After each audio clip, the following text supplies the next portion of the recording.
खुशामदीद इस तज्ज़िये में आज हम एक ऐसे कमाल के नफ्सियाती ढांचे यानी साइकोलॉजिकल फ्रेमवर्क पर बात करने वाले हैं जो सच में सोच बदल देने वाला है।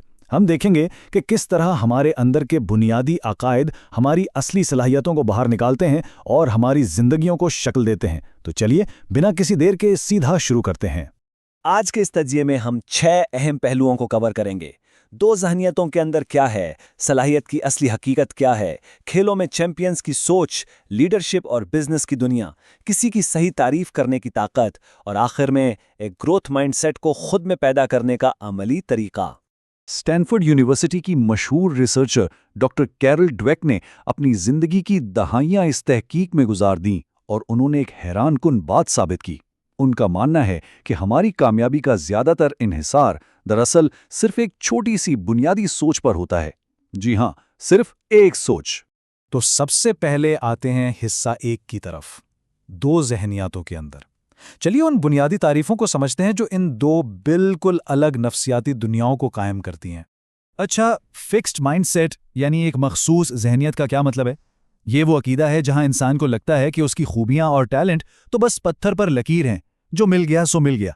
मुसन्निफा यहां अपने बचपन की एक मिसाल देती हैं।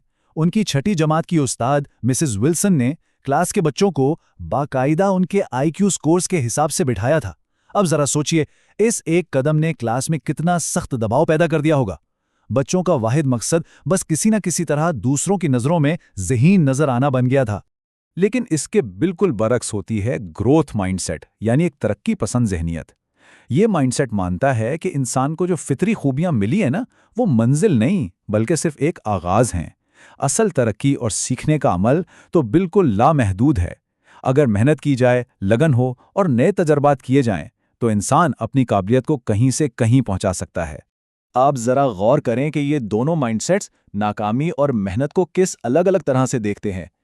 फिक्स्ड माइंडसेट वालों के लिए नाकामी का सीधा सा मतलब है मुझ में सलाहियत नहीं है, जबकि ग्रोथ माइंडसेट वाले इसे सीखने का एक बेहतरीन इशारा, एक वेकअप कॉल मानते हैं।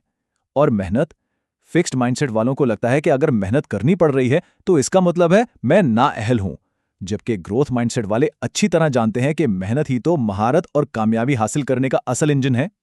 अब आते हैं हिस्सा 2 पर, सलाहियत की हकीकत। आइए देखते हैं कि ये दोनों ज़हनियतें फितरी टैलेंट और बड़ी कामयाबियों को किस नज़र से देखती हैं। यहाँ एक बड़ा अहम सवाल पैदा होता है, क्या जीनियस पैदाइशी होते हैं या फिर मेहनत से बनाए जाते हैं? हमारा मुआशरा अक्सर इन पैदाइशी काबिल लोगों को बहुत बड़ा चढ़ाकर पेश करता है। लगता है जैसे कुछ लोग बस माँ के पेट से ही अजीम पैदा होते हैं। लेकिन जब हम तारीख के झरोकों से झांक कर देखते हैं तो इन नेचुरल गिफ्ट्स के बारे में एक ऐसी हकीकत सामने आती है जो सच में हैरान कर देने वाली है। हैरत की बात यह है कि Charles Darwin, Leo Tolstoy, Ben Hogan और अजीम फोटोग्राफर सिंडी शर्मन जैसी तारीखी शख्सियतों को उनके बचपन में बिल्कुल आम सा बच्चा समझा जाता था। यहां तक कि इनमें से कुछ को तो शुरू में ही अपने असातिज़ा से यह मशवरा मिल गया था कि वो अपना मैदान ही छोड़ दें, उनसे नहीं हो पाएगा। सही सुना आपने, उनकी शुरुआत किसी अजीम जीनियस जैसी नहीं थी। यहां तक कि थॉमस एडिसन का नाम तो हम सब ने सुना है, वो भी कोई पैदाइशी अजीम जीनियस नहीं थे। उन्हें बाकी दुनिया से जो चीज़ मुख्तलिफ बनाती थी वो उनकी एक ऐसी ज़हनियत थी जो मुसलसल सीखने पर मरकूज थी। उन्होंने लगातार खुद को तालीम दी, अनथक मेहनत की और हज़ारों नाकामियों को अपनी कमज़ोरी नहीं बल्कि सीखने का एक ज़रिया बनाया। यही उनकी सबसे बड़ी ताकत थी। और ये मेहनत का असूल सिर्फ साइंसदानों तक महदूद नहीं। हिस्सा 3 देखते हैं, खेलों में चैंपियंस। स्पोर्ट्स के सख्त मैदान में भी यही कानून चलता है। बास्केटबॉल के लेजेंडरी कोच जॉन वुडन ने क्या खूब फरमाया था। उन्होंने कहा, मुझे यकीन है कि सलाहियत आपको चोटी तक तो पहुंचा सकती है, लेकिन वहां बरकरार रहने के लिए किरदार की जरूरत होती है। उन्होंने इस बात पर जोर दिया कि एक मजबूत किरदार और मुसलसल तैयारी, जो कि दरअसल ग्रोथ माइंडसेट की ही निशानियां हैं, यही वो चीजें हैं जो किसी को लंबा अरसा चैंपियन बनाए रखती हैं। माइकल जॉर्डन की कहानी को ही ले लीजिए। जब वो बेसबॉल से वापस बास्केटबॉल में आए और शुरुआती प्लेऑफ्स में बुरी तरह नाकाम हुए, तो उन्होंने हार नहीं मानी। उनके ग्रोथ माइंडसेट ने इस नाकामी का जवाब एक ऐसी जबरदस्त जिस्मानी और जहनी तैयारी से दिया कि नतीजे में उन्हें मुसलसल 3 NBA टाइटल्स हासिल हुए। वो मायूस नहीं हुए, उन्होंने खुद को बेहतर बनाया। खेल के मैदान से निकलकर अब जरा कॉरपोरेट दुनिया और बोर्डरूम्स की तरफ आते हैं। हिस्सा 4, क़यादत और कारोबार। यहां एक लीडर का माइंडसेट पूरी ऑर्गेनाइजेशन पर अपना असर छोड़ता है। बिजनेस की दुनिया में देखा गया है कि फिक्स्ड माइंडसेट वाले बॉसेस दरअसल अपनी अना यानी ईगो की तौसीख में लगे रहते हैं। वो कंपनीज को खौफ और हर वक्त जजमेंट के चक्कर में फंसा देते हैं। जबकि दूसरी तरफ एक ग्रोथ माइंडसेट वाला लीडर बिल्कुल अलग होता है। वो कंपनी को एक ऐसी जगह बना देता है जहां इज्तिमाई तरक्की और सबका मिलकर सीखना पहली तरजीह होती है। एक हैरानकुन तहकीक ये भी बताती है कि फिक्स्ड माइंडसेट वाले मैनेजर्स बहुत बुरे कोच साबित होते हैं। क्यों? क्योंकि वो अपने एम्प्लॉयज़ पर शुरू में ही एक हतमी राय कायम कर लेते हैं। अगर किसी मुलाजिम की कारकर्दगी में वक्त के साथ वाज़े बेहतरी भी आ जाए ना, तो ये लोग अक्सर उसे नोटिस ही नहीं कर पाते और यूं एक बेहतरीन टैलेंट बिल्कुल ज़ाया हो जाता है। अब हम आते हैं एक बहुत ही ज़रूरी और थोड़े सरप्राइजिंग मौजू की तरफ। हिस्सा 5, दुरुस्त तारीफ की ताकत। यहाँ हम देखेंगे कि पेरेंटिंग और एजुकेशन में एक अच्छी नीयत से की गई तारीफ भी बाज़ दफ़ा कैसे उल्टी पड़ सकती है। हम में से अक्सर लोग बच्चों को क्या कहते हैं? वाह, तुमने ये कितनी जल्दी सीख लिया, तुम तो बहुत स्मार्ट हो। हम लगभग हमेशा उनकी स्पीड और उनकी फितरी ज़हानत की तारीफ करते हैं। हमें लगता है कि इससे उनका कॉन्फिडेंस बढ़ेगा और वो खुश होंगे। लेकिन क्या वाकई ऐसा होता है? सैकड़ों बच्चों पे किए गए एक्सपेरिमेंट्स ने सबको हैरान कर दिया।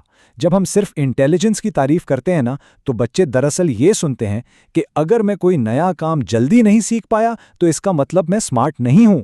इस डर से वो मुश्किल कामों से घबराने लगते हैं ताकि उनका स्मार्ट होने का जो लेबल है ना, वो कहीं खराब ना हो जाए। तो फिर इसका हल क्या है? हल ये है कि अमल यानी प्रोसेस की तारीफ की जाए। किसी भी मुश्किल काम में बच्चों की मुसलसल कोशिश, उनकी मश्क, उनकी इस्तिकामत और जो हिकमत अमली उन्होंने अपनाई है, उन सबको सराहा जाए। जब मेहनत और प्रोसेस की तारीफ की जाती है तो दरअसल उन्हें आगे बढ़ने और सीखते रहने का असल हौसला मिलता है। खैर, अब सबसे बड़ा सवाल, क्या इस ज़हनियत को सच में बदला जा सकता है? हिस्सा 6, ग्रोथ माइंडसेट को फ़रोग़ देना। चूंकि ये माइंडसेट्स हमारे अंदर मौजूद गहरे अकायदी तो हैं, इसलिए खुशखबरी यह है कि हम खुद अपनी सोच को दोबारा तरतीब दे सकते हैं।